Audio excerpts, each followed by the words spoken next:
The knock wasn't loud. It was precise. 3 rhythmic raps, heavy enough to rattle the deadbolt, controlled enough to promise violence if she didn't answer. 6 a.m. Tuesday. The hallway of Aaliyah's North Philly complex usually reeked of pine sol and regret. But when she cracked the door, still wearing the vomit-stained scrubs from a 16-hour trauma shift, the air smelled sterile, like ozone. She expected a noise complaint. She found the Department of Defense. 3 men crowded the dim corridor. No beat cops, no social workers. Dressed blues, tailored tight, rows of ribbons gleaming under the flickering halogen, like warning lights. In the center stood a full-bird colonel, 50, hard-jawed, eyes that didn't just look at her, they dissected her. Aaliyah Cooper? His voice was a tectonic plate shifting, deep, low, terrifyingly calm. Aaliyah's hands spasmed on the doorframe. Her pulse hammered a frantic rhythm against her ribs. Yes, secure the perimeter, the colonel murmured to the man on his left. Then he stepped into her personal space, sucking the oxygen out of the room. We are here for the asset known as George Fletcher. Asset, not man, asset. A cold spike of adrenaline pierced her exhaustion. George? The homeless guy? She tried to swallow, but her throat was sandpaper. Is he dead? The colonel leaned in. He smelled of expensive aftershave and gunpowder. That depends entirely on what he told you, Mrs. Cooper. Now step aside. To understand why a tactical unit was invading a $400 a month walk-up, you have to rewind 6 months, back to the peanut butter sandwich that started the war. Aaliyah Cooper was 22, but her soul was pushing 50. She was a ghost in the machine of the American medical system, juggling nursing school, a cafeteria gig, and a stocking shift, running on caffeine and the terror of eviction. Her routine was a cage, the 6:30 a.m. number 47 bus. The stop sat in the shadow of a condemned laundromat, broken glass, graffiti that screamed, help, and George. George wasn't just homeless. He was a fixture. 68 years of hard road, wrapped in a coat that smelled of wet wool and history. He slept on a flattened refrigerator box, guarding a black trash bag like it contained nuclear codes, for 2 weeks. Aaliyah mastered the Philly art of unseeing. She stared at the cracked pavement. She stared at her phone. She stared at anything. That wasn't the shivering human wreckage 10 feet away. Empathy was expensive, and she was overdrawn. But conscience is a parasite. It eats you from the inside out. Late March, the wind cut through the street like a jagged knife. Aaliyah had a sandwich in her bag. Extra crunchy, whole wheat. She knew she wouldn't eat it. Before it turned to brick in her locker, she approached the cardboard fortress. George was already online. He wasn't slumped. He was sitting cross-legged, spine rigid against the brick wall. His eyes weren't glazed with booze or madness. They were blue, lucid, scanning the intersection with the paranoia of a man expecting a hit squad. Excuse me, George's head snapped toward her. No wasted movement. Aaliyah held out the sandwich, feeling ridiculous. I made too much. You want this? He didn't reach for it. He scanned her face first, then her hands, then the perimeter behind her. He was profiling her. You look like you haven't slept in 3 days, miss, he rasped, a voice like gravel in a blender. You need the calories. Aaliyah let out a dry, humorless laugh. Debatable. Take it, or the rats get it. George hesitated, then reached out. His hands were battered, knuckles swollen, skin mapped with scars, but his grip was steady, no tremors. He took the food with a nod. That felt less like gratitude and more like a tactical exchange. Thank you, Aaliyah. She froze. The wind died down. I didn't tell you my name. He tapped his own chest, then pointed a dirty finger at the lanyard dangling from her pocket. ID flipped over. A. Cooper. Simple deduction. Right. She felt exposed. I'm Aaliyah. George. He unwrapped the plastic with surgical precision. George Fletcher. She should have walked away. She should have kept the wall up. But the clarity in his voice, it hooked her. Coffee? Black. Or sugar? Black, George said, his eyes drifting back to the street corner. Sugar slows the reaction time. By April, it wasn't charity. It was a debriefing. 6:15 a.m. sharp. She brought the coffee. He provided the intel. He didn't tell sob stories. He told war stories that sounded impossible, delivered with a flat, chilling affect. In '89, he muttered one Tuesday, blowing steam off his cup. We ran ops out of a hollowed-out volcano in the Philippines. Not the kind you read about. The kind where the payroll came in cash and the pilots didn't have names. Or, be careful with that phone, Aaliyah. The encryption on those commercial apps is a joke. 3 clicks, and I could own your bank account. Aaliyah smiled, nodded politely. Schizophrenia with a grandeur complex. Sad, really. A coping mechanism for a man whose life had shrunk to a 3-foot square of concrete. Until the day the suit showed up. It was a Tuesday morning. Rush hour. The sidewalk was a river of commuters. A man in a 3-piece charcoal suit, custom fit, Italian wool, power walking, while screaming into an AirPod. He didn't break stride. He just plowed through George's living room. His polished Oxford connected with George's coffee cup. Dark liquid exploded across the wool blanket. The cup skittered into the gutter. George didn't flinch. He went perfectly still. The suit stopped. He looked down at the coffee stain on his $500 shoe. Then at George. You serious? You're blocking the whole damn sidewalk. Aaliyah was 10 feet away. The fatigue vanished. The rage that hit her, white hot, blinding. Hey! She stepped into the suit's path, blocking him. You just kicked a man. Apologize. The suit looked her up and down. Scrubs, cheap sneakers, messy bun, he smirked. A predator looking at prey. Relax, sweetheart. It's public property. Call sanitation if you want the trash picked up. He is a human being. Aaliyah stepped closer, hands balling into fists. Apologize. Now, the man laughed, a sharp, dismissive bark. Get a real job, honey. He turned his back, dismissed her existence entirely. Aaliyah was shaking. She turned to George, ready to help him clean up, ready to offer comfort. George, I am so sorry. She stopped. George wasn't wiping off the coffee. He was staring at the retreating back of the suit. The look on his face wasn't anger. It was calculation, the look of a man adjusting for wind speed and elevation. George, she whispered. He slowly turned his head. The warmth was gone from his eyes. Now they were cold, dead steel. He has a stagger in his step, George said softly. Right leg, old injury, probably skiing. He reached into his trash bag. Aaliyah expected a rag. Instead, he pulled out a thick, waterproof envelope, taped shut with silver duct tape. He shoved it into her hands. The weight of it. Shocking. Take this, he ordered. The homeless voice was gone. This was a command. What is this? Aaliyah recoiled. The insurance policy, George hissed, his eyes darting to a black SUV slowing down at the corner. They found me, Aaliyah. You take this and you run. Do not go home. Do not look back. Who? Who found you? George stood up. He loomed over her, terrifyingly tall. The people I stole it from. The people I stole it from found me. George's warning was still ringing in Aaliyah's ears, and the waterproof envelope he'd shoved into her hands, it felt radioactive. But to understand why Aaliyah didn't just drop that envelope in the nearest dumpster and run for her life, you have to look at the ledger. You have to understand, she was already fighting a war, one fought in dollars and cents. By May, the routine was the only thing holding her shattered life together. 5 a.m., alarm. 5:10 a.m., peanut butter. 2 slices of bread. 6:15 a.m., the bus stop. It wasn't charity. Charity is what rich people do to feel noble. This was survival. Aaliyah's home was a studio on the 4th floor of a North Philly walk-up. That should have been condemned during the Bush administration. 300 square feet of peeling paint and despair.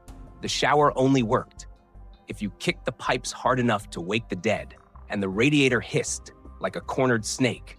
Rent was $650. She was always 2 weeks behind. The eviction notice had been taped to her door back in March. Bright orange, impossible to miss. She'd begged the landlord for a payment plan, promising an extra $40 a week. He'd agreed. But his eyes said, 1 strike, and you're out. That extra $40 was blood money. It bled into everything else. Her kitchen counter was a graveyard of final notices. The electric bill was past due. A 2-year-old ER visit for a sprained ankle had gone to collections, the debt ballooning with predatory interest. Her student loans were in deferment, again, and sitting in the middle of that paper hurricane, a generic loaf of white bread and a jar of peanut butter.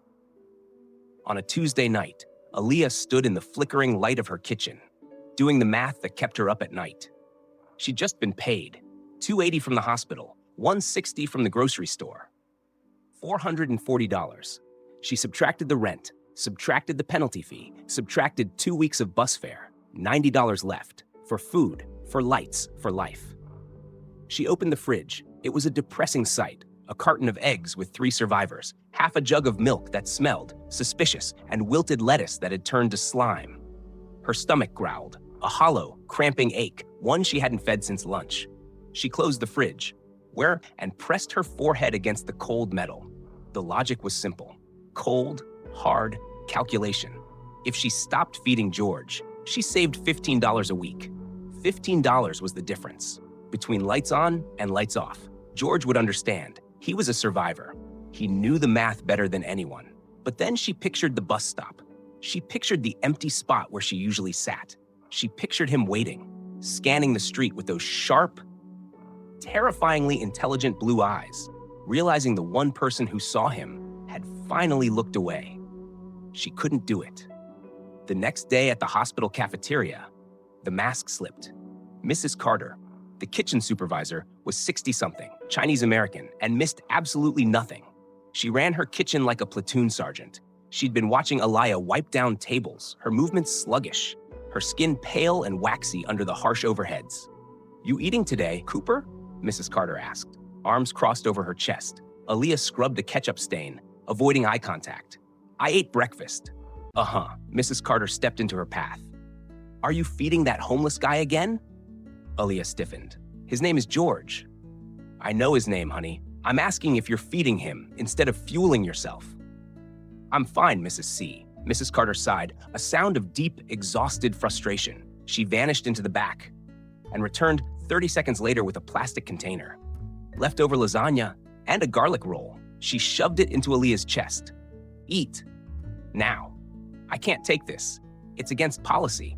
I don't want you passing out on my floor. Too much paperwork." Mrs. Carter's voice dropped, losing its edge. "Look, he's a person. I get it. But you know what else?" Aaliyah looked up, blinking back fatigue. "What? You're a person. Too." That night, lying on a mattress on the floor, she'd sold the bed frame in April. Aaliyah stared at the water stains on the ceiling and renegotiated her existence. If she skipped Thursday's pharmacology lecture, she could pick up a stocking shift. That was $40. If she walked the 3 miles to work, instead of taking the bus, that was $12. Her phone buzzed on the floorboards. PCO Energy. Final notice. Disconnection in 48 hours. Aaliyah closed her eyes. 1 more week. She would give George 1 more week of breakfasts. Then she'd have to have the talk. She'd explain the math. He would get it. Friday morning. She made the sandwiches. She poured the coffee. She walked the 3 blocks. George was there, waiting. When she handed him the foil-wrapped package, he didn't unwrap it immediately. He split it in half. He held one half out to her. "Fair is fair," he said. Aaliyah tried to refuse, but he didn't withdraw his hand. She took the half sandwich, turning her face toward the traffic, so he wouldn't see the tears tracking through the dust on her cheeks. Monday morning. The routine broke. Aaliyah arrived at 6:15 a.m., thermos in hand. The spot was empty. No cardboard, no trash bag, no George. Even the damp square of pavement where he usually sat had dried up, erased by the wind. It looked like he had never existed. Aaliyah stood frozen on the sidewalk. Commuters streamed past her, flowing around her like water around a stone. She waited. Maybe he was in the alley. Maybe he went to the bathroom. She waited until the 6:30 bus hissed and left. She waited for the 6:45. By 7 a.m., the hollow feeling in her chest had turned into a cold, heavy stone. He moved, she told herself. People move. The cops probably cleared the block. But that evening, the spot was still empty. Tuesday, empty. Wednesday, empty. By Thursday, the panic was a physical weight. The insurance policy envelope was hidden under her mattress, unopened, burning a hole in her conscience. She couldn't go home. Instead, she walked 10 blocks out of her way to the Mercy Street shelter. It was a grim building.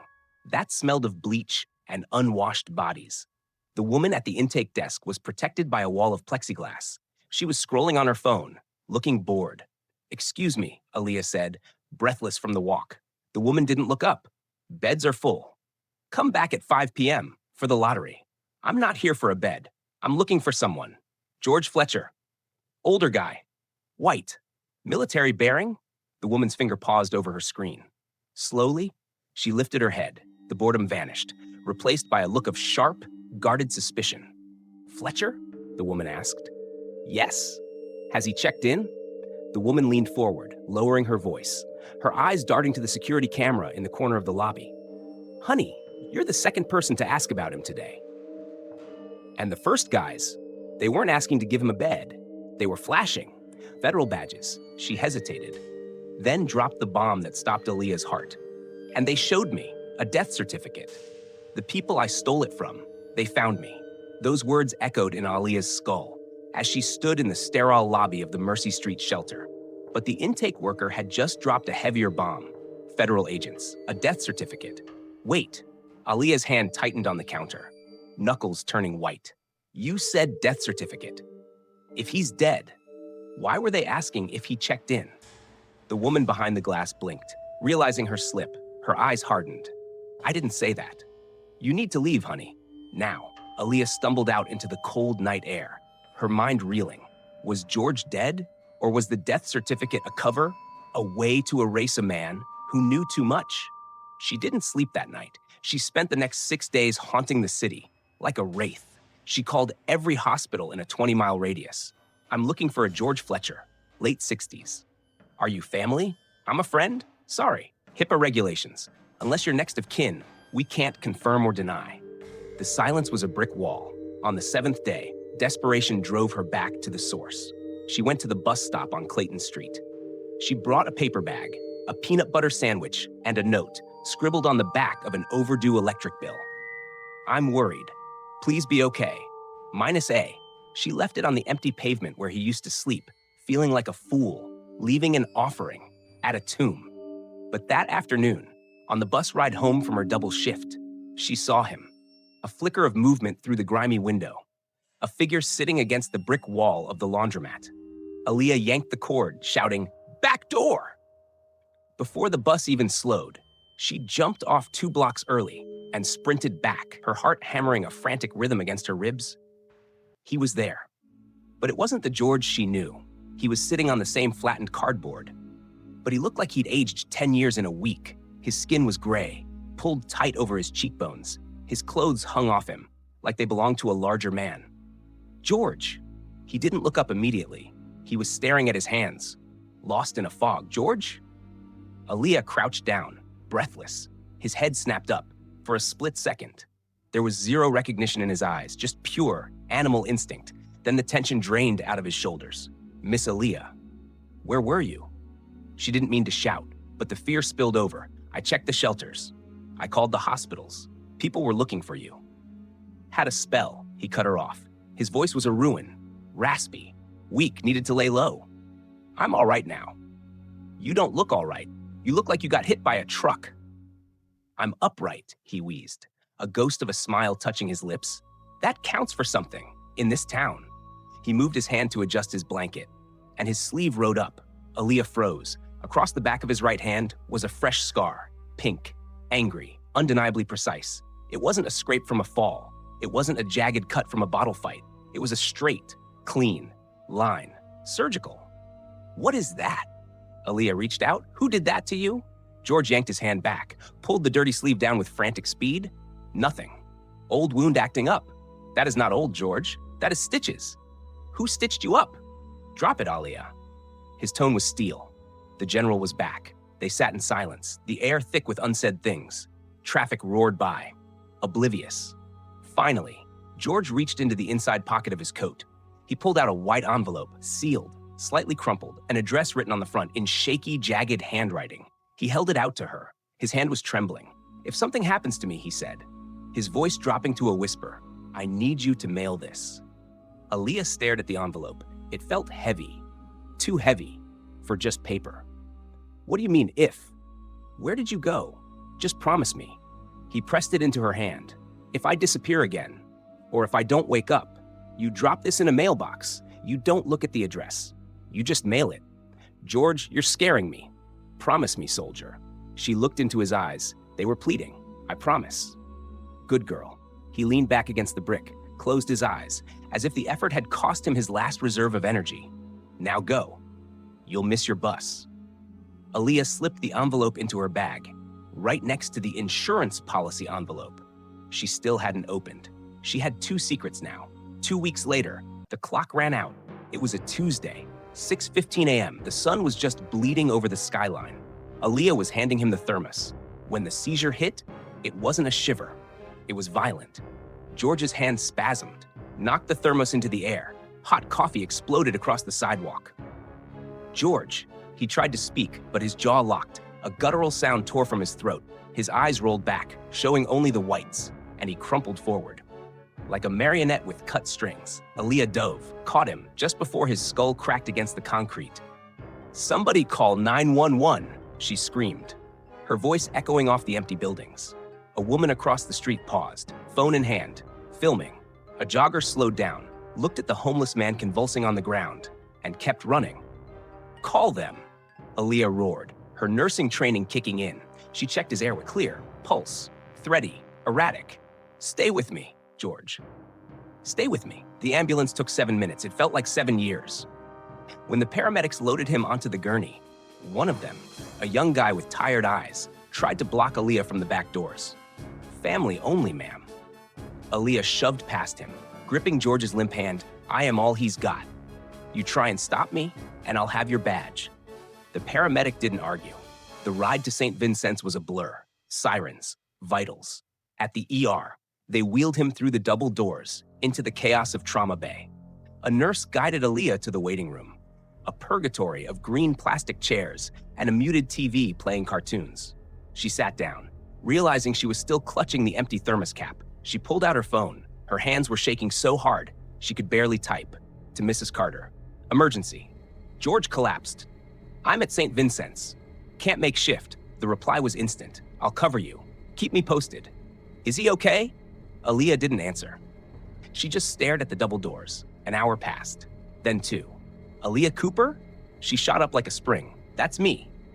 A nurse pointed her toward the intake desk. Behind the plexiglass sat a woman who looked like she hated the world. Her name tag read, "R. Williams." "You brought in the John Doe?" Williams asked, not looking up from her screen. "His name is George Fletcher. Is he okay? Can I see him?" Williams stopped typing. She slowly turned her chair to face Aaliyah. Her expression wasn't annoyed anymore. It was confused. "Fletcher?" Williams frowned, tapping a fingernail on her desk. "That's impossible." "What's impossible?" "I just tried to enter his vitals into the system," Williams said, lowering her voice. "But every time I type in his physical description and his prints, the system locks me out."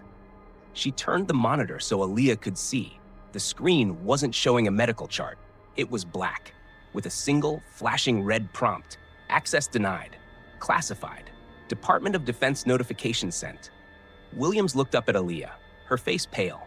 "Who exactly is this guy?" Nurse Williams wasn't looking at Aaliyah anymore. She was staring at her monitor, where the words Department of Defense pulsed, angry, rhythmic, red. The boredom had vanished, replaced by sharp, nervous energy, like a bomb squad tech who cut the wrong wire. "I told you," Aaliyah said, her voice steady.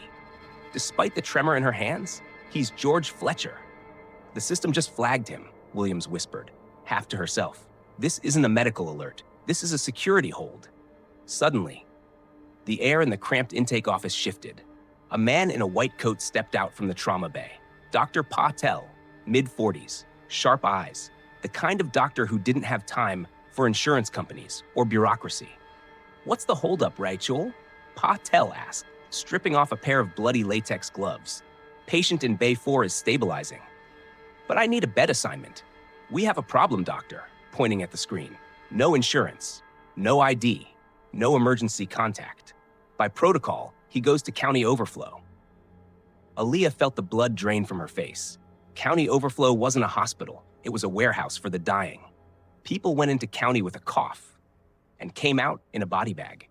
"He is not going to county," Aaliyah snapped. The ferocity in her voice surprised even her. Williams sighed, reverting to scripted indifference. "It's policy, honey. Without proof of ability to pay."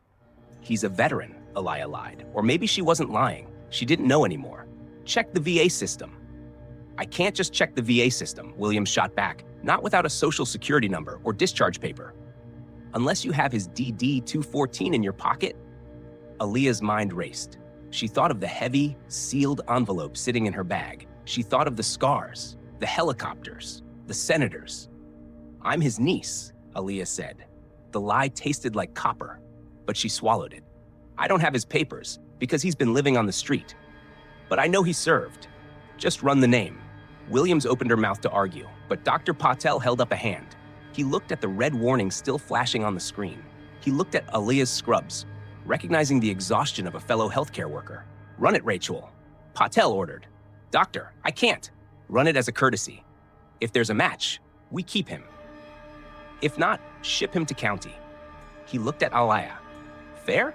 Aaliyah nodded. Fair. Williams rolled her eyes and typed the name again, hitting a sequence of override keys. The room went silent. 30 seconds stretched into an eternity. Aaliyah could hear the hum of the hard drive, the distant wail of a siren, the pounding of her own heart. Beep. Williams froze. She leaned into the screen, squinting. Her jaw went slack. What? Patel asked, stepping behind the desk. There's a match, Williams whispered. George Allen Fletcher. Born 1957. Honorable discharge, 2001. She scrolled down, mouse clicking rapidly. But, doctor, look at this. Patel leaned over her shoulder. Service record is redacted. Heavily. It's all black bars, Williams said, a shiver creeping into her voice. Assignments, locations, rank. It's all blacked out. The only thing visible is the clearance level. She looked up at Aaliyah. The annoyance was gone. Now, there was fear. What exactly did your uncle do in the military? Aaliyah's throat was dry as dust. I don't know. He didn't talk about it. That was the truth. He talked about it, constantly. She just hadn't been listening. Dr. Patel straightened up, his face grim. Transfer him to Ward C. Private room. I'll handle the VA billing authorization myself. Are you sure? Williams asked, her hand hovering over the mouse.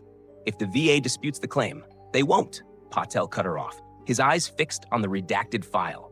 Not with a file that looks like a CIA ghost story. Get him settled. An hour later, they let her in. George looked small. The hospital bed swallowed him whole. A tangle of white sheets and wires. An IV drip hummed rhythmically, pumping fluids into a soldier who had survived wars, only to be taken down by dehydration and the streets of Philadelphia. Aaliyah pulled a plastic chair to the bedside. The metal legs scraped loud against the linoleum. Hey, she whispered. George's eyes fluttered open. For a moment, hazy, drug-heavy. Then they locked onto hers. The blue was dim, but the intelligence was still there. You didn't have to, he rasped. Yeah, I did. Aaliyah reached out, took his hand, the one without the IV. His grip was weak, but the calluses were like armor. You've got that fight in you, he murmured, a faint smile touching his cracked lips. Good. Keep it. She stayed until the nurses kicked her out. She stayed through the shift she was supposed to work at the grocery store. She stayed until the sun went down. And the hospital shifted into its quiet, eerie night mode. Walking out through the lobby, passing the cafeteria where Mrs. Carter gave her a silent nod of solidarity, Aaliyah felt a shift in the universe. On the bus ride home, she stared at her reflection in the dark window. She thought about the look on Nurse Williams' face. She thought about the black bars on the computer screen. And she thought about the envelope in her bag. For 6 months, she had assumed George was crazy. Now she realized the terrifying truth. He was the only sane person she knew. 3 weeks later, the VA came for him. It was a transfer to a long-term care facility across town, 2 buses, and a 15-minute walk. It wasn't luxury, but it was clean. Real beds, real food, staff who didn't look at the patients like they were garbage. George began to heal. The gray washed out of his skin. The tremor in his hands subsided. In early July, Aaliyah visited on a rainy Tuesday. She brought cookies Mrs. Carter had smuggled out of the cafeteria. When she walked into room 304, George was sitting up in bed. He wasn't sleeping. He wasn't watching TV. He was writing. A cheap composition notebook balanced on his knees, pages filling with frantic, cramped handwriting. He didn't look up when the door opened. He was in a trance, the pen scratching loud, hard against the paper. Memoirs? Aaliyah asked, trying to keep it light. George stopped writing, closed the notebook instantly, slid it under his thigh. He looked at the door, then at the window, checking the sight lines. Insurance, he said. I thought the envelope was the insurance. The envelope is the who, George said, his voice dropping to that low, dangerous register. He tapped the hidden notebook. This is the how. He motioned for her to come closer. Aaliyah leaned over the bed railing. "They know I'm here, Aaliyah," he whispered. "The transfer to the VA triggered a flag. I saw a car parked outside the gate yesterday. Black sedan, government plates. George, maybe it's just—" "I don't have much time," he cut her off. He grabbed her wrist, his eyes wide, intense. "The colonel is coming. And when he gets here, I need you to be gone." "What colonel?" George opened his mouth to answer, but his gaze snapped to the hallway behind her. Aaliyah turned. Standing in the doorway, blocking the light, was a man in a perfectly tailored suit. He wasn't a doctor. He wasn't a nurse. He smiled, but it didn't reach his eyes. "George," the man said smoothly, "it's been a long time. My memory is going, Aaliyah. The fog is rolling in." George's voice wasn't trembling, but it was urgent. He wasn't talking about dementia. Well, if he was talking about erasure. He shoved the notebook into her hands, small, bound in cracked leather that smelled of tobacco and age. "I wrote down the things that matter," he said, blue eyes locking onto hers with terrifying intensity. "The things that are true. I want you to keep this, George. Take it." The command cracked like a whip. Then he softened instantly, looking at the door, like he expected it to burst open. "Just take it, please. If anyone ever asks, you'll know." Aaliyah flipped through the pages. It was chaos. Names, dates, coordinates. Strings of numbers that looked like bank routing codes, mixed with GPS data. Some entries were neat, others scrawled in a frantic, jagged hand. It looked less like a diary and more like a cipher. She didn't understand it, but she understood the fear radiating off him. She slipped the notebook into her bag, right next to the sealed envelope he'd given her weeks ago. 2 pieces of a puzzle she was too blind to see. For a few weeks, the universe seemed to take a breath. Aaliyah got a raise at the hospital, 20 cents an hour. It was an insult, but it was enough to stop the bleeding. The electric company agreed to a payment plan. The eviction notices stopped coming. With her first full paycheck, she didn't buy groceries. She went to Target and bought a blanket, navy blue fleece, thick, warm. When she draped it over George's legs at the VA facility, he stared at the fabric for a long time. Then he looked up, and for the first time in 6 months, Aaliyah saw tears in his eyes. "No one's done this much for me in 20 years, he whispered. "Well," Aaliyah said, smoothing the fleece, "somebody should have." He reached for her hand, held it tight, anchoring himself to the only person who had looked at him and seen a man instead of a statistic. That was the last time she saw him alive. George died on a Tuesday in late August. Aaliyah was in her kitchen at 6 a.m. grinding coffee beans when her phone buzzed. Unknown number. "Miss Cooper? This is Pine Valley VA Care." The voice was professional, detached, the voice of a woman who made 20 of these calls a week. "I'm calling about George Fletcher." Aaliyah's hand froze on the coffee pot. The kitchen went silent. "He passed peacefully in his sleep last night. Heart failure. I'm very sorry for your loss." The words floated in the air. Heart failure. It sounded so benign, so natural, a mechanical failure of a biological pump. "Miss Cooper, are you there?" "I'm here," Aaliyah said. Her voice sounded like it was coming from underwater. "We need you to come in to handle his personal effects. There's not much. The blanket, some clothes. We also need to discuss arrangements for the remains. If there's no next of kin, I'll be there in an hour." She hung up. She didn't cry. She couldn't. The grief was a physical weight, a granite block sitting squarely on her chest, making it hard to draw breath. George was gone. The man who split his peanut butter sandwich with her. The man who told impossible stories about senators and Black Ops helicopters. The man who warned her about the people in suits. She called in sick. She took the long bus ride across town. The facility handed her a clear plastic bag. That was it. A life reduced to inventory. The navy blue blanket, folded neatly, 3 threadbare shirts, a pair of worn-out sneakers, the leather notebook, and at the very bottom, a small, unsealed envelope, addressed to her. Aaliyah opened it right there, in the sterile hallway. Inside was a single photograph, old, colors faded to sepia tones. It showed George, decades younger, jaw square, shoulders broad, in a pristine dress blue uniform, ribbons stacked 3 rows high on his chest. He was standing between 2 men. On the left, a man Aaliyah recognized instantly, Senator Mitchell, the hawk-faced politician who had just retired after 30 years. On the Intelligence Committee, on the right, a man she didn't know, But she knew the type. Expensive suit, dead eyes. The kind of man who signs death warrants with a fountain pen. She flipped the photo over. 3 words scrawled on the back, in George's shaky script, "Remember the girl." Aaliyah's hands started to tremble. She went home, sat on her mattress, and pulled out the other envelope, the heavy, sealed one. The insurance policy. She broke the seal. Inside was a letter on lined paper and a duplicate of the photo. The letter was addressed to General Victoria Ashford, the Pentagon, Office of the Inspector General.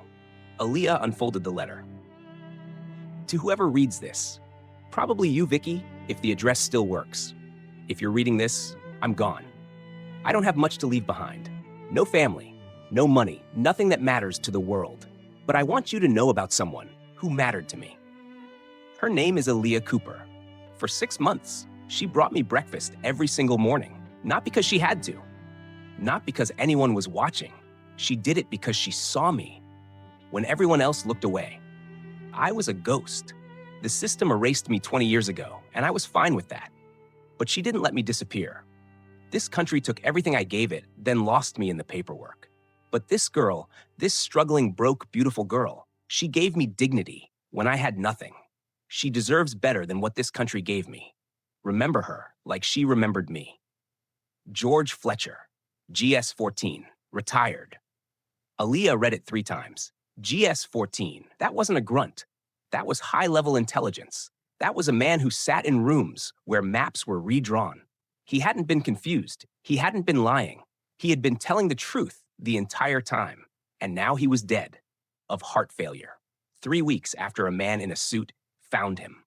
The next morning, Aaliyah stood in line at the post office. Her palms were sweating. The envelope felt hot in her hand. She walked up to the blue metal box. She hesitated a split second, a survival instinct flaring up. Then she dropped it in. Clang. It was done. She walked out into the sunshine, feeling a strange mix of relief and dread. She had kept her promise. Aaliyah took the bus home. She walked up the 3 flights of stairs to her apartment, fishing for her keys. She was exhausted. She just wanted to sleep. But as she reached for her doorknob, she froze. There were voices inside, low, male voices, and the sound of drawers being ripped open. Aaliyah backed away, her heart hammering against her ribs. She turned to run. But the door across the hall opened. A neighbor? No. A man in a dark suit stepped out, blocking the stairs. He held up a badge. "Miss Cooper," he said, and his smile didn't reach his eyes. "We've been waiting for you." The man in the suit smiled, but his eyes were flat, dead things. He wasn't a neighbor. He wasn't a cop. He was a cleaner. Aaliyah's survival instinct, honed by years of poverty, screamed, "Run." She spun around, sprinted back toward the stairs, expecting a hand to grab her shoulder, expecting the shove. But the man didn't chase her. He didn't need to. He just watched her go, pulling a phone from his pocket with the casual boredom of someone calling for an Uber. Aaliyah didn't stop running until she was 4 blocks away. Lungs burning, heart hammering against her ribs like a trapped bird. She hid in a 24-hour laundromat until sunrise, clutching her bag with the notebook inside. 2 weeks passed. Life, indifferent to terror, demanded to be lived. Aaliyah went back to work. Double shifts, night classes. The rent didn't care about men in suits. The electric bill didn't care about dead spies. She had mailed the letter. She had done her part. Now, she just had to survive.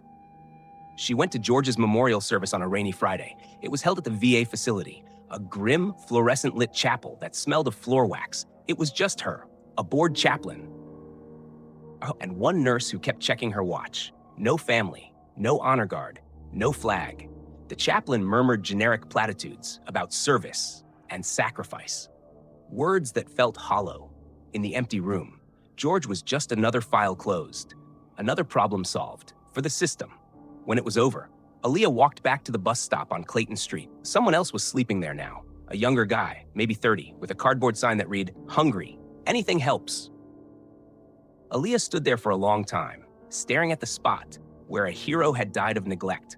Then she turned around and went home. She didn't let herself hope. Hope was dangerous. Until the morning in mid-September, when the world tilted on its axis, 6 a.m. Tuesday. Aaliyah was in her kitchen, gulping down instant coffee, running late for her shift. Knock, knock, firm, authoritative, not the landlord. She froze. The man in the suit, He was back. She grabbed a kitchen knife, hid it behind her back, and crept to the door. She peered through the peephole. She dropped the knife. 3 people stood in the hallway, not suits, dress blues. In the center, a colonel, tall, silver-haired, his chest a wall of ribbons, flanking him 2 junior officers, standing at parade rest. Aaliyah opened the door. The chain still on. Yes? Aaliyah Cooper? The colonel's voice was gravel and authority. Who's asking? I'm Colonel Hayes. This is Captain Martinez and Lieutenant Carter. We're here about George Fletcher. Aaliyah unlatched the chain. Her hands were trembling. He's dead. We know, Colonel Hayes said, his expression unreadable. We need to debrief you. Debrief me? I'm a nurse's aide. General Victoria Ashford sent us, Hayes said softly. The name hit her like a physical blow. General Victoria Ashford. The name on the envelope. She got the letter? Aaliyah whispered. She did, Hayes nodded. What? And she wants to meet you. Today. Aaliyah had never been on a plane. Colonel Hayes arranged everything with terrifying efficiency. A black car to the airport, TSA pre-check, a seat in first class where the flight attendant called her ma'am and brought her warm nuts. They landed at Raygun National in D.C. Another black car was waiting. On the tarmac, they drove her to a hotel in Arlington, a place with marble floors, and a concierge who didn't look at her like she was shoplifting. General Ashford will see you tomorrow at 0900, Hayes said, handing her a key card. Rest well, Miss Cooper. You're safe here. Safe? Aaliyah lay in the king-sized bed, staring at the ceiling. She was a pawn on a chessboard. She couldn't see. She thought about the notebook in her bag, the one she hadn't told the colonel about. The one George said contained the truth. Was she walking into a trap or a rescue? 8:30 a.m. The Pentagon was a city, disguised as a building. Security took 20 minutes, metal detectors, biometric scans, a visitor badge clipped to the blazer she'd borrowed from Mrs. Carter, 2 sizes too big, smelled of mothballs. Aaliyah felt like a child, playing dress-up.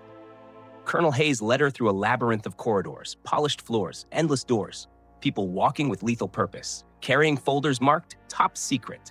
They stopped at a heavy oak door marked Office of the Inspector General. Hayes knocked twice. Enter. The voice was sharp, female, commanding. The office was smaller than Aaliyah expected, but it radiated power.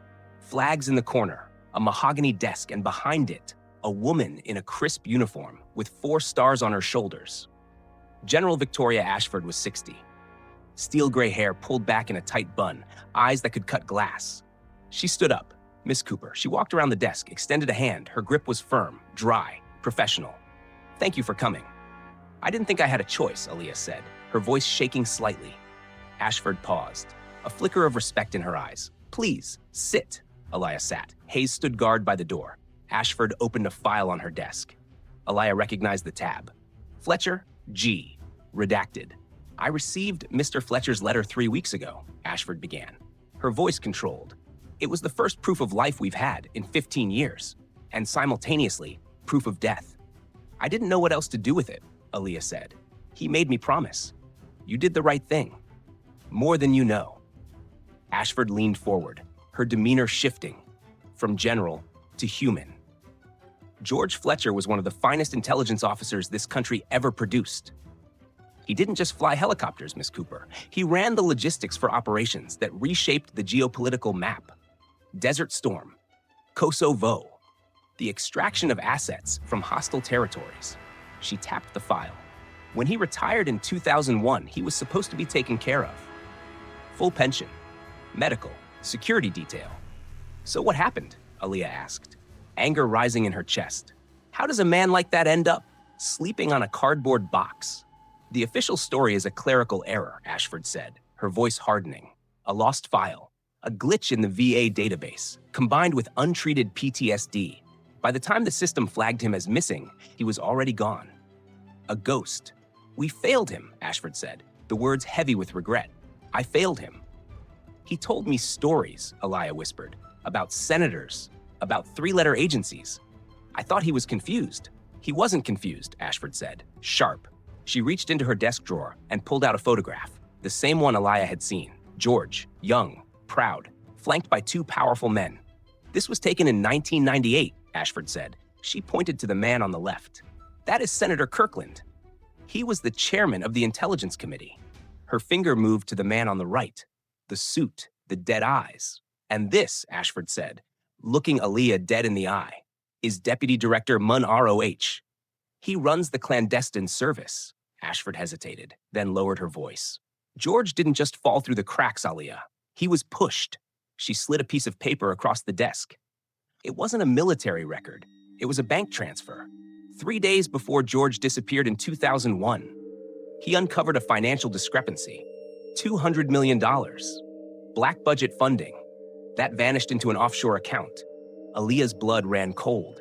She thought of the notebook in her bag, the strings of numbers, the bank codes. He tried to report it, Ashford continued, and suddenly his file was lost. His benefits were cut. His reputation was destroyed. They didn't kill him because that would raise questions. They did something worse. They erased him. Ashford leaned back, her face grim. But George was smart. He knew that if he kept the evidence, they would kill him. So he hid it. For 20 years, we've been looking for the ledger he took. She looked at Aaliyah. Miss Cooper, did George give you anything else? A book? A drive? Anything with numbers? Aaliyah's hand drifted toward her bag. She could feel the weight of the leather notebook against her leg. If anyone asks, George had said, you'll know what is true. She looked at General Ashford. 4 stars. A career built on honor. Then she looked at Colonel Hayes by the door. He was staring at her bag, his hand resting just inches from his sidearm. And suddenly, Aaliyah remembered the look in the eyes of the man in the suit who had broken into her apartment. Trust no one. No, Aaliyah lied, looking the general straight in the eye. Just the letter. Ashford held her gaze for a long, agonizing second. Then she sighed. That's unfortunate, Ashford said, closing the file. Without that ledger, we can't prove who erased him, and we can't protect you from them. Protect me? Aaliyah asked. Why would I need protection? Ashford stood up and walked to the window, looking out at the sprawling complex of the Pentagon. Because, she said softly, Deputy Director Munro H. knows you mailed that letter. And 10 minutes ago, he just entered the building. General Ashford's words sucked the oxygen out of the room. Aaliyah's hand tightened on her bag, feeling the hard spine of the notebook pressing against her hip. She wasn't just a witness anymore. She was a target in a kill box. Why is he here? Aaliyah whispered, eyes darting to the heavy oak door. To see if I'm bluffing, Ashford said, her voice dropping to a dangerous calm. To see if George really left anything behind. That can hurt him. She walked back to her desk and sat down, her face composing itself into a mask of iron command. George saved that man's life in the Balkans, Ashford said, almost to herself, extracted him from a burning embassy when everyone else had written him off, and Mun ROH repaid him by erasing his existence. She looked up at Aaliyah, eyes burning with a cold, blue fire. I am conducting a scorched earth audit, an inspector general review of every single veteran with a classified service record who has fallen through the cracks. George is just the tip of the iceberg. There are dozens, maybe hundreds, men and women who served in the shadows and were left to die, in the dark. Why tell me this? Aaliyah asked. I'm just the girl who brought the coffee. Because George's letter wasn't about him, Ashford said softly. It was about you. She leaned forward. He wanted me to remember what you did. You saw a human being where everyone else saw debris. You gave him dignity when the United States government gave him nothing. That matters, Miss Cooper. It matters more than rank. It matters more than medals. Aaliyah swallowed hard. So what now? Now, we go to war, Ashford said. I'm establishing a memorial fund in George's name. I'm rewriting the VA's tracking protocols. But none of that works without leverage. She paused. Let the silence stretch. I want you to testify. Before the Senate Armed Services Committee. Aaliyah's stomach dropped through the floor. Testify? Me? Yes. I want you to sit in front of the cameras and tell them exactly what you told me, what George looked like, how he lived, how he died. I'm nobody, Aaliyah whispered. Why would they listen to a nursing assistant from North Philly? Ashford's expression hardened. Rank measures authority, Miss Cooper. Character measures worth. She stood up, towering in her uniform. They will listen because you are the only person in this entire sordid story who isn't trying to cover something up. Will you do it? Aaliyah thought about the blue blanket. She thought about the heart failure. She thought about the 3 words on the back of the photograph. Remember the girl. She took a shaky breath. Yes. They had 3 weeks. General Ashford's team descended on Aaliyah like a SEAL team securing a high-value asset. Suddenly, she wasn't just Aaliyah. She was the witness. She was moved to a secure safe house in Maryland. No phones, no internet, just a small room. And a parade of lawyers, policy advisors, communication specialists, all speaking in sound bites. You'll sit at the witness table, a junior attorney explained, sliding a diagram across the table. Senators will ask questions. Some are friendly. Some are, let's call them, hostile assets. Monroe H. has friends on the committee. Stick to the script, the communications director said. A woman in a blazer, that cost more than Aaliyah's tuition, for the 10th time. Focus on patriotism, service, sacrifice. My story isn't just about patriotism, Aaliyah argued, rubbing her temples. It's about poverty.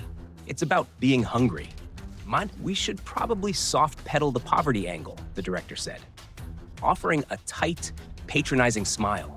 It tests poorly with certain demographics. It can be seen as political. It's not political, Aaliyah snapped. It's true. I was feeding him peanut butter because I couldn't afford meat. The director sighed. We're just trying to keep the message clean, dear. Aaliyah looked past the handlers to General Ashford, sitting silently in the corner, drinking black coffee. What do you think, General? Aaliyah asked. Direct. Ashford set down her cup. The room went quiet. I think if we sanitize who you are, we erase why George's letter mattered, Ashford said. She looked at her expensive team with disdain. She speaks her truth, or this is just theater. The director shut her mouth. Yes, ma'am. October 12th, the hearing. Aaliyah didn't sleep. She spent the night staring at the hotel ceiling, reciting her opening statement, until the words lost all meaning. At 6 a.m., she called Mrs. Carter. Are you nervous? Mrs. Carter asked, terrified. I feel like I'm going to throw up. Good. That means you care, Mrs. Carter said warmly. Just tell them what happened. They can't argue with the truth. They're senators, Mrs. C. They can argue with gravity. Then let them. You'll still be right. At 8 a.m., Aaliyah put on the suit Ashford's team had bought for her. Navy blue, tailored, professional. She looked in the mirror and didn't recognize the woman staring back. She looked like someone who belonged in D.C. She felt like an imposter. Colonel Hayes drove her to Capitol Hill. They entered through the underground tunnels. To avoid the media circus camping on the front steps, the Senate Armed Services Committee room was a cavern. Mahogany, marble, designed to intimidate. Tiered seating rising up like a judge's bench, putting the senators high above the witnesses. The room was packed. Cameras lined the back wall, like artillery. Reporters typed furiously on laptops. Senators trickled in, laughing, shaking hands, ignoring the terrified young woman, sitting at the small wooden table, in the center of the kill zone. Aaliyah pressed her hands flat against the wood to stop them from shaking. She could feel the notebook in her bag, resting against her leg. The insurance policy. General Ashford testified first. Mr. Chairman, members of the committee, Ashford began, her voice cutting through the murmurs, like a knife. We are here today to discuss a failure. Not a failure of resources, but a failure of conscience. As Ashford spoke, outlining the audit, the systemic rot within the VA. Aaliyah scanned the room. Her eyes landed on a man, sitting in the front row of the gallery, directly behind the senators, charcoal suit, watching her. And he wasn't smiling. Deputy Director Monroe H. He caught her eye, held her gaze, then slowly, deliberately, tapped the side of his nose, a signal. I see you. Aaliyah's blood froze. Ashford finished her opening statement. I now yield the floor to Miss Aaliyah Cooper, the civilian who cared for Commander Fletcher. In his final months, the chairman, a silver-haired senator from Texas, looked down at Aaliyah over his reading glasses. Miss Cooper, he drawled, please state your name for the record. Aaliyah leaned into the microphone. It screeched slightly. Aaliyah Cooper. Miss Cooper, in your written statement, you claim that George Fletcher gave you a letter before he died. Is that correct? Yes, sir. Did he give you anything else? The room went silent. Monroe H. leaned forward in his seat. Aaliyah looked at Ashford. She looked at Monroe H. She felt the heavy leather notebook against her leg. Miss Cooper? The senator pressed. Did he give you anything else? The silence in the hearing room was suffocating. Every breath sounded like a gunshot. Miss Cooper, the senator repeated, his voice echoing off the marble walls. Did George Fletcher give you anything else? Aaliyah's hand tightened around her bag. The leather notebook inside felt heavy, like it was made of lead. She looked at General Ashford, her face a stone mask. Then she looked at the gallery. Deputy Director Munroich was still watching her. He hadn't moved. His eyes were flat, dead, promising violence. If she pulled out that notebook, if she revealed the ledger, she would destroy him, but she would also detonate her own life. She wasn't naive. People who exposed black-budget operations didn't get book deals. They got car accidents. No, Senator, Aaliyah lied, her voice steady. Just the letter. Munroich leaned back in his chair. The tension in his shoulders evaporated. He looked bored again. The senator nodded, satisfied. Very well. Let the record show. The witness has answered in the negative. The hearing moved on, but the air was still charged. General Ashford stepped up to the microphone, her voice commanding the room's attention. George Allen Fletcher served this nation with distinction for 23 years, Ashford began. Desert Storm, Kosovo, missions that don't exist on paper. She paused. Let the weight of the classified history settle over the room. And when he retired, we didn't lose him in combat. We lost him in paperwork. We lost him because his service was too secret to fit into a database drop-down menu. By the time we realized he was missing, he was sleeping on a flattened refrigerator box. Senator Patricia Drummond, a fierce advocate from Massachusetts, leaned into her mic. General, how many cases like this exist? We've identified 47 so far, Senator. We believe the real number is in the hundreds. Murmurs rippled through the gallery. The press started typing faster. Then, it was Aaliyah's turn again. Senator Robert Gaines, a conservative hawk from Texas with a reputation for shredding witnesses, adjusted his glasses. He looked at Aaliyah like she was a budget line item. He intended to cut. Miss Cooper, Gaines drawled, this is a touching story. Truly. But we are here to discuss policy, not sentiment. The VA budget is already bleeding red ink. Are you suggesting the American taxpayer should fund concierge care for every homeless person who claims to be a hero? The room went deathly quiet. This was the trap. This was the moment they expected her to stumble, to cry, to be the emotional civilian.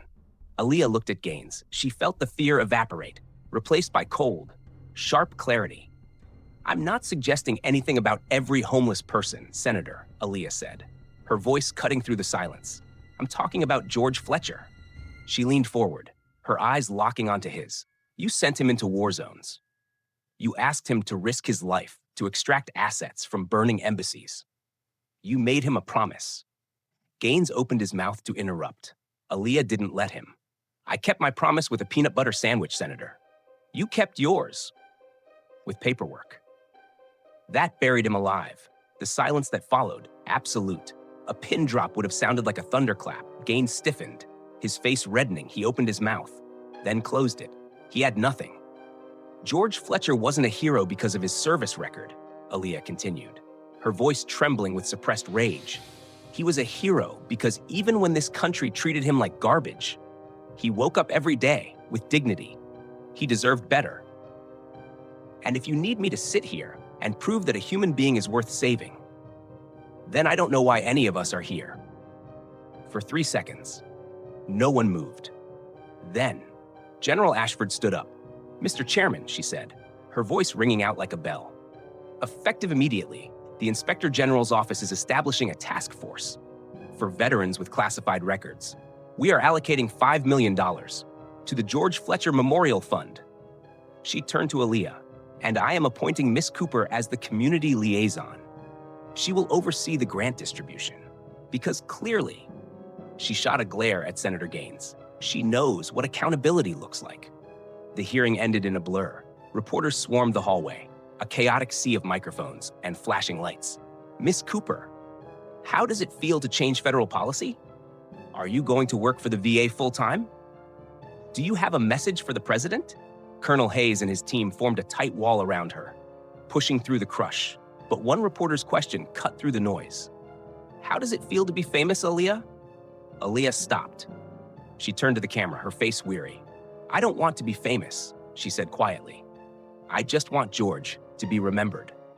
That soundbite played on every news channel in America that night. 6 months later, the seasons changed. But the city didn't.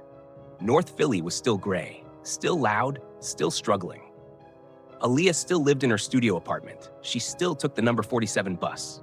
But now, she didn't get off at the grocery store to stock shelves. She got off at the VA hospital. She was a certified nurse's aide now, working 3 days a week on the floor. The other 2 days, she spent in a small, cramped office, managing the George Fletcher Fund, $7 million, 5 from the DOD, 2 from private donations that poured in after the hearing went viral. She was reviewing grant applications, PTSD clinics, legal aid for homeless vets, housing initiatives. Then her phone buzzed, unknown number. This is Aaliyah. Miss Cooper? The voice was male, distorted. You lied to the Senate. Aaliyah went cold. She stood up, walked to the window, scanning the parking lot below. Who is this? You told them you didn't have anything else. But we know George kept a ledger. I don't know what you're talking about, Aaliyah said, her heart hammering. Deputy Director ROH is retiring next week, the voice hissed. He thinks he's in the clear, but he's tying up loose ends before he leaves. He knows you have the book, Aaliyah, and he's not going to ask for it nicely a second time. Who is this? She demanded again. A friend of George's. Look at page 47 of the notebook. The account number isn't an account number. It's a locker combination. The line clicked dead. Aaliyah stared at the phone. She hadn't opened the notebook in 6 months. It was hidden in the back of her closet, inside a shoebox, beneath a pile of winter sweaters. She grabbed her coat and ran out of the office. She made it home in 20 minutes. She tore open the closet, threw the sweaters aside, and grabbed the leather notebook. She flipped to page 47. There, scrawled in George's shaky handwriting, was a string of numbers she had assumed were coordinates. 33, 19, 88. And below it, an address, Union Station, Locker 402. She looked at the clock. It was 4 p.m. ROH was retiring in a week, and the man on the phone said he was tying up loose ends. Aaliyah realized it, with a sick feeling. She was a loose end. She shoved the notebook into her bag and headed for the door. But as she reached for the handle, she saw something that made her stop breathing. A small, white business card, slid under her door. No name, just a logo. A black shield with a silver sword, the same logo she had seen on the cufflink of the man in the suit, the same logo she had seen. In the redacted file, they were already here. Union Station, Locker 402. The words burned into Aaliyah's mind. As she raced toward downtown, the black business card with the sword and shield logo still in her pocket, a silent promise that the clock was ticking. She wasn't a spy, she was a nurse. But George had trained her for this. 1 cup of coffee at a time. Aaliyah navigated the crowded station, head down, no eye contact. She found the locker bank near the Amtrak gates. Her hands shook as she dialed the combination from the notebook. 33, 19, 88. Click, the metal door swung open. Inside, a single battered hard drive and a stack of files bound with rubber bands. The ledger, proof of the $200 million. Deputy Director ROH had stolen. She grabbed it and turned to leave, then stopped. 2 men in dark suits, standing at the exit, scanning the crowd. They weren't looking for a train. They were looking for her.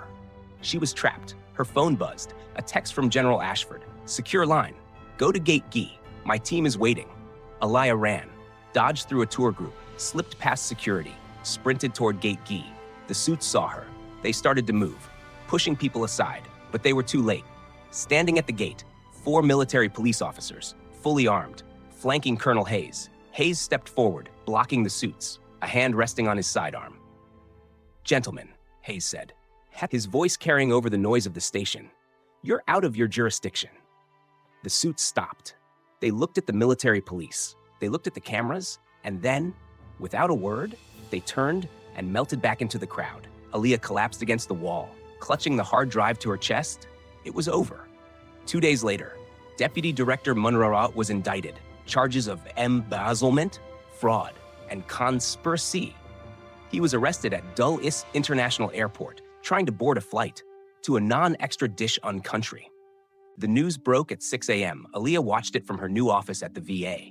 A strange sense of calm. The monster was in a cage. The war was won. Her phone buzzed. It was General Ashford. Mun ROH is in custody. The ledger checked out. We got him? Aaliyah smiled, typing back, we got him. That afternoon, she was making her rounds on the floor when she spotted a young woman sitting alone in the waiting area, early 20s, brown hair, wearing an army field jacket 3 sizes too big. She was staring at the floor, arms wrapped around herself, vibrating with anxiety. Aaliyah grabbed 2 cups of coffee from the break room and walked over. Do you take it black or with hope? Aaliyah asked gently. The woman looked up, startled. Her eyes were red-rimmed. Sugar, please. Lots of it. Aaliyah handed her the cup and sat down. I'm Aaliyah. I work here. Sarah, the woman whispered. I'm trying to get my benefits sorted out. They keep telling me I filled out the wrong form. I've been here 3 times this week. What branch? Army. Medic. Discharged last year after an IED incident. Aaliyah looked at her. She saw the exhaustion. She saw the fear. She saw George in the way Sarah held herself, trying to maintain dignity, while a monolithic system ground her into dust. Come with me, Aaliyah said, standing up. Where? To my office. We're going to fix this. Right now. Why are you helping me? Sarah asked, tears welling up. You don't even know me. Aaliyah thought about the cold mornings at the bus stop, the peanut butter sandwiches, the man who saved her life from beyond the grave. Because somebody taught me, Aaliyah said softly. Small things aren't small. Later that week, Aaliyah stood on a grassy hill at Arlington National Cemetery, a crisp autumn day. The wind moved through the endless rows of white stones, like a whisper. George had been reinterred with full military honors. General Ashford had seen to that. His headstone was pristine white marble. George Allen Fletcher, Lieutenant Colonel, U.S. Army Intelligence Officer, 1957 to 2025. He remembered. Aaliyah knelt in the grass. She opened her bag and pulled out a wax paper package, a peanut butter sandwich. She placed it gently on the top of the stone. I kept my promise, George, she whispered. We got the bad guys, and we're taking care of the troops. She stayed there for a long time, watching the leaves drift over the graves of heroes. 1 year later, the George Fletcher Memorial Fund had served over 2,000 veterans. Aaliyah still worked as a VA nurse. She still ran the fund. She had moved to a better apartment, nothing fancy, but the heat worked. And the shower didn't require a kick to start. But old habits die hard. Every morning, she woke up at 5:30. She made her coffee. She took the number 47 bus. One Tuesday morning, she stood at the old stop on Clayton Street. The laundromat had finally been torn down, replaced by a generic coffee chain. A teenage girl stood beside her, part of the new mentorship program Aaliyah had launched. The girl looked nervous, clutching her backpack. Aaliyah handed her a brown paper bag. The girl peeked inside.